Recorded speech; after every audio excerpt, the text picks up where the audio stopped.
అనంతపురం జిల్లా కంబదూరు మండల పరిసర ప్రాంతాల్లో అక్రమంగా పట్టుబడిన కర్ణాటక మద్యం టెట్రా ప్యాకెట్లను నాటుసారా బాటిల్స్ ని ఎక్సైజ్ పోలీసులు బొలెరో వాహనంతో తొక్కించారు. జిల్లా అసిస్టెంట్ ఎక్సైజ్ సూపరింటెండెంట్ రేవతి ఆధ్వర్యంలో 8 కేసుల కర్ణాటక మద్యం టెట్రా ప్యాకెట్లు 8 లీటర్ల నాటుసారాను బొలెరో వాహనంతో తొక్కించి ధ్వంసం చేశారు.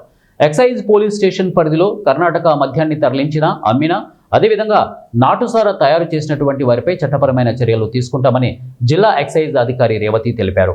కంబదూరు కర్ణాటక ప్రాంతానికి సరిహద్దు కావడంతో కర్ణాటక మద్యం అధికంగా తరలి రాకుండా ఉండేందుకు పోలీసులు నిఘా ఉంచాలని జిల్లా ఎక్సైజ్ అధికారి రేవతి కంబదూరు పోలీసులకు సూచించారు. ఇంకా పోలీస్ ప్రాపర్టీ ఇంకా వెహికల్ ఆక్షన్ ప్రాపర్టీ డిస్ట్రక్షన్ చేయడం జరిగింది.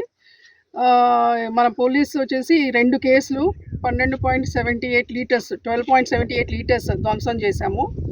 ఇంకా ఎక్సైజ్ సంబంధించి NDPL 58 కేసెస్ 324 లీటర్స్, ID వచ్చేసి 8 102 లీటర్స్, DPL వచ్చేసి 1 26 లీటర్స్. తర్వాత అదే పరిగా మనం ఇంకా వెహికల్ ఆక్షన్ కూడా చేయడం జరిగింది.